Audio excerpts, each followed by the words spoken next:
Price the Lord. ஆண்டவரும் இரட்சகருமாய் இருக்கிற இயேசு கிறிஸ்துவின் நாமத்தினாலே தினம் ஒரு தீர்க்க தரிசனம் என்கிற தேவனுடைய வார்த்தைக்கு உங்களை வரவேற்கிறோம். தீர்க்க தரிசனம் என்பது தேவ ஆவியால் அருளப்பட்ட அவருடைய வாக்குத்தத்தமான வார்த்தைகள் மாத்திரமே. இந்த நாளுக்குரிய தீர்க்க தரிசனமான வார்த்தைகளை வாசித்து நாம் செபிக்கலாம். உபாகமம் 32வது அதிகாரம் 13வது வசனத்தை நான் வாசிக்கிறேன். பூமியில் உள்ள உயர்ந்த ஸ்தானங்களின் மேல் அவனை ஏறி வர பண்ணினார். ஆமென். Praise God. இந்த நாளுக்கு தேவன் கொடுக்கிற தீர்க்க தரிசனமான ரேமா வார்த்தை, பூமியில் இருக்கிற உயர்ந்த ஸ்தானத்தின் மேல் அவனை ஏறி வர பண்ணுவேன் என்று ஆண்டவர் வாக்குத்தத்தம் பண்ணுகிறார். இந்த சத்தத்தை கேட்கிற நீங்கள் யாராயிருந்தாலும் உங்களை பார்த்து ஆண்டவர் சொல்லுகிற தீர்க்க தரிசனமான வார்த்தை, நான் உங்களையும் உங்கள் குடும்பத்தையும் உயர்ந்த இடங்களில் ஏறி வர பண்ணுவேன் என்று ஆண்டவர் வாக்குத்தத்தம் பண்ணுகிறார். நீங்கள் இந்த வார்த்தையை எழுத்தின் பிரகாரம் நம்ப ஆரம்பியுங்கள். படிப்படியாய் உங்களுடைய வாழ்க்கையை உயர்வை நோக்கி கர்த்தர் ஏறி வர பண்ண போகிறார். ஒருவேளை இதுவரை நீங்கள் தாழ்விடங்களில் தவித்துக் கொண்டிருக்கலாம். ஒருவேளை கீழான இடத்தில் தள்ளப்பட்ட இடத்தில் இருக்கலாம். ஒருவேளை புழுதியில, தூசியில, குப்பையில் இருக்கிற ஒரு அடிமட்டத்தில் நீங்கள் உங்கள் வாழ்க்கையை வாழ்ந்து கொண்டிருக்கலாம். ஆனால் உங்களை குறித்து, உங்கள் வாழ்க்கையை குறித்து தேவன் வைத்திருக்கிற திட்டம் என்ன அப்படின்னா, நீங்கள் அடித்தளத்தில் இருப்பதற்காய் அழைக்கப்பட்டவர்கள் அல்ல. பூமியில் இருக்கிற எல்லா இடங்களை காட்டிலும் உயர்ந்த ஸ்தானத்துல நான் உங்களை வைத்து அழகு பார்ப்பேன் என்று ஆண்டவர் வாக்குத்தத்தம் பண்ணுகிறார். இந்த வார்த்தையை ஆமென் சொல்லி ஏற்றுக்கொள்ளுங்க. கர்த்தர் உங்களையும் உங்கள் சந்ததியையும் உயர்ந்த இடத்தில் வைக்க போகிறார். எத்தனை பேர் இந்த வார்த்தைக்கு ஆமென் சொல்றீங்க? இந்த வார்த்தையை கேட்கும் பொழுதே சொல்ல ஆரம்பிங்க, நானும் என் குடும்பமும் சொத்தரும் உயர்ந்த ஸ்தானத்தில் ஏறி வரப்போகிறோம். Price God. இந்த வார்த்தையை நான் இப்படி சொல்லுகிறேன், ஏற்றி விடுவதற்கு அவர் ஆயத்தம் உள்ளவராய் இருக்கிறார். அவருடைய ரத்தம் சிந்தப்பட்டதுடைய மேலான நோக்கமே கீழே இருக்கிற எண்ணெய் மேல தூக்கி வச்சு அழகு பார்க்கணும். Price God. சாபத்தில் இருக்கிற எண்ணெய், பாவத்தில் இருக்கிற எண்ணெய், உலகத்தினுடைய காரியத்துல மூழ்கி இருக்கிற எண்ணெய் தூக்கி உயர்ந்த ஸ்தானத்துல வைக்கணும் அப்படின்னு தான் கர்த்தர் விரும்புகிறார். இந்த வார்த்தை அப்படியே ஆமென் சொல்லி ஏற்றுக்கொள்ளுங்க. உங்களை சந்திக்கும்படியாய் ஒரு உயர்ந்த ஸ்தானம் வந்து கொண்டு இருக்கிறது. வேலையில நிறைய எதிர்பார்ப்போடு இந்த சத்தத்தை கேட்கிறீங்களா? சகோதரனே, சகோதரியை நம்ப ஆரம்பியுங்கள். உங்கள் வேலைக்குரிய ஒரு உயர்ந்த ஸ்தானத்தை கர்த்தர் உங்களை ஏறி வர பண்ண போகிறார். இந்த வார்த்தையை நான் தீர்க்க தரிசனமா சொல்றேன். நீங்க உயர்ந்த ஸ்தானத்திற்கு ஏறி வர போறீங்க. உங்க வேலையில, நீங்க பண்ற பிசினஸ்ல ஸ்தோத்திரம், நீங்க உங்க குடும்ப பினான்சியல்ல, உங்க பொருளாதாரத்துல ஸ்தோத்திரம், ஆண்டவர் உங்களை உயர்ந்த ஸ்தானத்திற்கு ஏறி வர பண்ண போகிறார். எத்தனை பேர் இந்த வார்த்தைக்கு ஆமென் சொல்றீங்க? நம்ப ஆரம்பிங்கள். ஆண்டவருடைய வார்த்தையை அறிக்கை செய்யுங்கள். உங்க ஆவிக்குரிய வாழ்க்கையில இதுவரை கீழே இருந்திருக்கலாம், உங்க ஆவிக்குரிய வாழ்க்கையில சாதாரணமா இருக்கலாம். சபையே, இந்த வார்த்தையை அறிக்கை செய்யுங்கள். உங்க ஆவிக்குரிய வாழ்க்கையிலும் கர்த்தர் உங்களை உன்னதத்தில் வைக்க போகிறார், உயர்ந்த ஸ்தானத்தில் வைக்க போகிறார். நல்ல ஸ்தோத்திரம் கிஃப்ட்களை ஆண்டவர் தந்து, வரங்களை ஆண்டவர் கொடுத்து, இதுவரை இல்லாத அளவு உயர்ந்த ஸ்தானத்துல கர்த்தர் உங்களை வைக்க போகிறார். எத்தனை பேர் இந்த வார்த்தைக்கு ஆமென் சொல்றீங்க? Praise God. ஹல்லேலூயா. பைபிள்ல எத்தனை பேர் ஆண்டவர் தூக்கி விட்டுருக்கிறார்.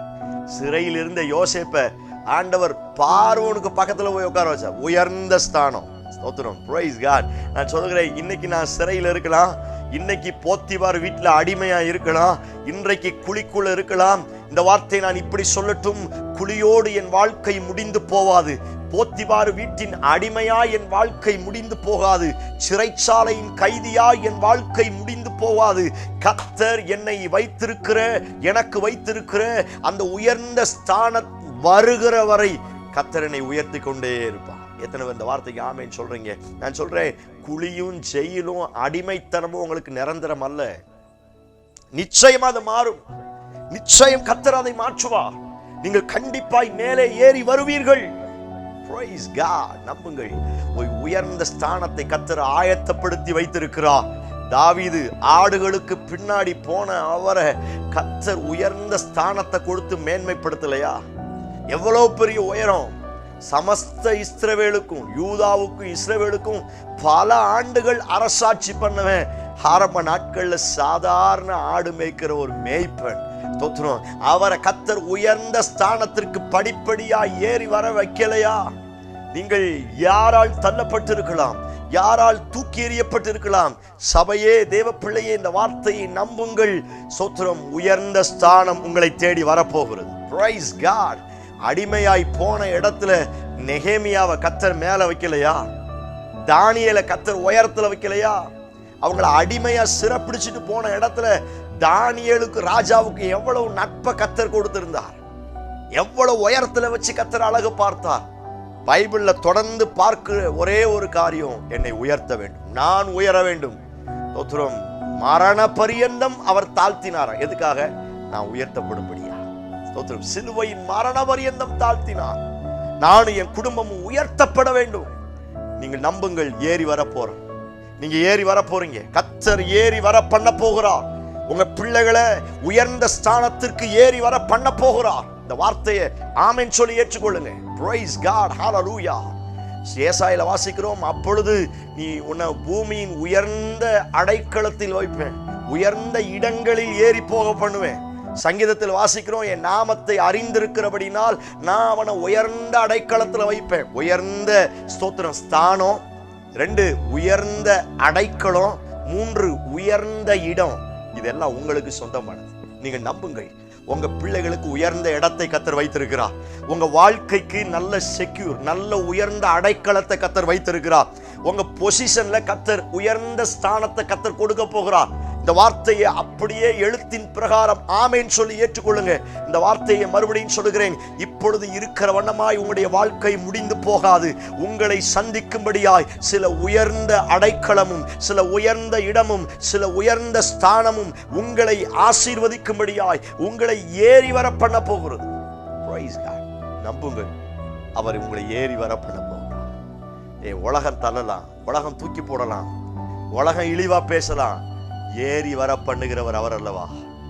தலைக்கு கல் வச்சு படுத்த யாக்கோப்பை 2 பெரிய பரிவாளத்தை உடையவனா ஆண்டவர் உயர்ந்த ஸ்தானத்துல வச்சு அழகு பார்க்கலையா? இன்னைக்கு நீங்க வெறுமையா இருக்கலாம், இதோ நாள் வரப்போகிறது. உங்க குடும்பம் பொருளாதாரத்துல உயர்ந்த அடைக்கலத்துல கர்த்தர் வச்சு அழகு பார்க்க போகிறார். ஒரு உயர்ந்த இடம் உங்களுக்காய் காத்திருக்கிறது. கண்களை மூடி என்னோடு சேர்ந்து ஜெபியுங்க. Praise God in Jesus. இயேசுவின் நாமத்தினால அந்த உயர்ந்த ஸ்தானத்திற்கு என் ஜனங்கள் ஏறி வரட்டும் ஆண்டவரே. இப்பொழுது இருக்கிற அந்த அடித்தட்டுல, அந்த அடிமட்டத்திலிருந்து என் தேவன் தம்முடைய கைகளை நீட்டி அவர்களை உயர்ந்த ஸ்தானத்திற்கு நேரே கொண்டு வருவீராக. தேவனுடைய வல்லமை அவர்களை உயர்ந்த இடத்துல வைத்து அழகு பார்க்கட்டும். உயர்ந்த அடைக்கலத்தில் வைத்து கர்த்தர்களை பாதுகாப்பீராக. இயேசுவின் நாமத்தினால் அந்த வார்த்தை அவர்கள் குடும்பத்துல, தனிப்பட்ட வாழ்க்கையில அப்படியே நிறைவேறுவதா செய்வீர் என்று நம்புகிறோம். இயேசு கிறிஸ்து மூலம் ஜெபிக்கிறோம். ஜெபம் கேளு நல்ல பிதாவே. ஆமென், ஆமென், ஆமென். Praise the Lord. நம்பிக்கையோடு இந்த நாளை துவங்குங்கள். உயர்ந்த ஸ்தானத்திற்கு நீங்களும் உங்கள் குடும்பமும் நிச்சயம் அவரால் ஏறி வர பண்ணுவார். ஆமென். இந்த செய்தி உங்களுக்கு ஆசீர்வாதமா இருந்துச்சுன்னா மற்றவங்களுக்கு ஷேர் பண்ணுங்க. அவங்களையும் கர்த்தர் தூக்கி விடட்டும். கர்த்தர் உங்களை ஆசீர்வதிப்பாராக. ஆமென்.